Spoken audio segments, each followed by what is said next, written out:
दुधी हलवा खूप रसरशीत आणि तोंडाला पाणी सुटेल असा झालेला आहे आणि खूप डिलिशियस, दिसायलाही इतका अप्रतिम दिसतोय की सगळ्यांनाच असं वाटेल की खूपच भारी.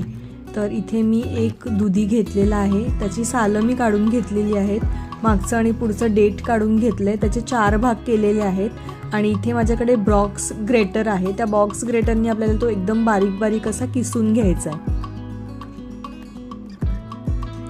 असाच हा रंग खूप सुरेख दिसतोय. त्याच्यानंतर इथे मी एक कढई तापत ठेवली आहे. कढईमध्ये थोडंसं मी तूप घालून घेते आणि आपण जो किसलेला दुधी होता तो त्याच्यामध्ये घालून आपल्याला व्यवस्थित तुपामध्ये परतून घ्यायचा आहे. त्यानंतर इथे मी काजू, बदाम आणि पिस्ता घेतलेले आहेत.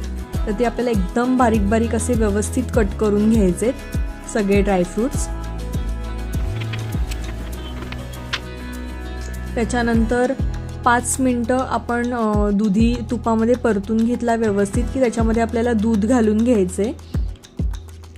1 वाटीभर दूध घालून घ्यायचे आणि इथे 5 छोटे चमचे मी साखर घालून घेतली आहे आणि त्यानंतर आपण जे कट केलेले ड्रायफ्रूट्स आहेत ना ते त्याच्यामध्ये घालून घ्यायचे आणि व्यवस्थित परतून घ्यायचे.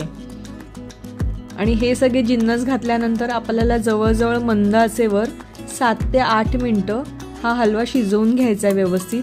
मध्ये मध्ये आपल्याला तो हलवत राहायचा आहे चमच्याच्या साहाय्याने, म्हणजे तो खाली लागणार नाही कढईला. त्याच्यानंतर ही प्रोसेस एका साईडला होती आणि एका साईडला आपण वेलची कुटून घ्यायचे. 3 ते 4 वेलच्या मी कुटून घेतलेल्या आहेत आणि व्यवस्थित त्या मी हलव्यामध्ये टाकून परतलेलं आहे. तर अशा प्रकारे आपला रसरशीत आणि खूप माउथ टेम्पटिंग असा दुधी हलवा रेडी झालेला आहे. हा 15 ते 20 मिनटात दुधी हलवा रेडी होतो. साहित्य आपण पटापट कृतीचं रेडी करून घ्यायचं. तर ही रेसिपी तुम्हाला कशी वाटली हे मला नक्की कमेंट करून सांगा आणि अशाच नवनवीन रेसिपीजसाठी माझ्या चॅनलला लाईक, शेअर आणि सबस्क्राईब करायला अजिबात विसरू नका. खरंच बघा इतकं टेक्स्चर भारी आलेलं आहे ना. आणि ड्रायफ्रूट्स मी आधी पण टाकले होते आणि गार्निशिंगसाठी सुद्धा वरून टाकलेत. तर खूप छान टेक्स्चर दिसतंय आणि दिसायला सुद्धा खूप यम्मी आणि टेस्टी वाटतोय.